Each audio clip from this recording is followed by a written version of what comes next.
Dans les ruelles poussiéreuses et vibrantes d'une grande ville africaine, là où les rires se mêlaient au bruit des klaxons et aux mélodies des griots, vivait Sylvain.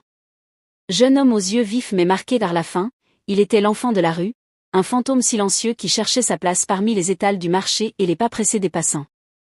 Sa vie n'était qu'une succession de jours à survivre, sans espoir, sans toit. Mais le destin, parfois, prend des chemins inattendus.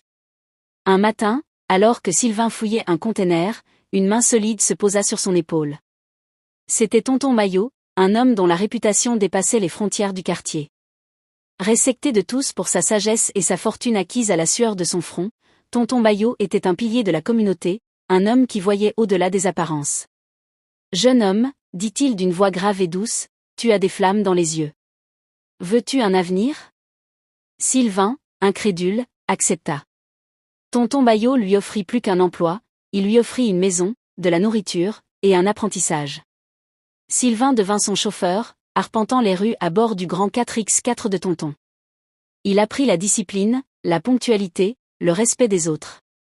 Chaque jour, il observait Tonton Maillot négocier, conseiller, aider. Sylvain goûtait enfin à la dignité, à la reconnaissance, à un semblant de famille. La gratitude remplissait son cœur. « Je ne trahirai jamais Tonton Maillot », se promettait-il souvent. Les années passèrent.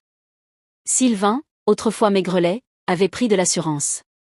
Ses vêtements étaient impeccables, son sourire confiant. L'argent, qu'il n'avait jamais connu, commençait à affluer. Mais avec l'argent vint aussi l'orgueil. Les flatteries des amis de la rue, qu'il avait cru laisser derrière lui, se firent plus nombreuses. « Sylvain, tu es plus qu'un simple chauffeur. Tu vaux mieux que ça. Tonton Maillot t'exploite, chuchotait-il, des serpents sifflant des mensonges à son oreille. » Peu à peu, les paroles de sagesse de Tonton Maillot sonnèrent comme des reproches.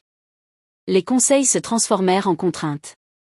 Sylvain commença à arriver en retard, à prendre des libertés avec les affaires de Tonton. Il se laissait entraîner dans des cercles où l'argent facile et les jeux de hasard prenaient le pas sur le travail acharné. L'ombre de la jalousie et de la cupidité commença à obscurcir le soleil de la gratitude. Un jour, une opportunité se présenta, un deal juteux que Tonton Maillot préparait depuis des mois. Les amis de Sylvain lui proposèrent de faciliter le deal en contournant Tonton Maillot, promettant une part bien plus grosse.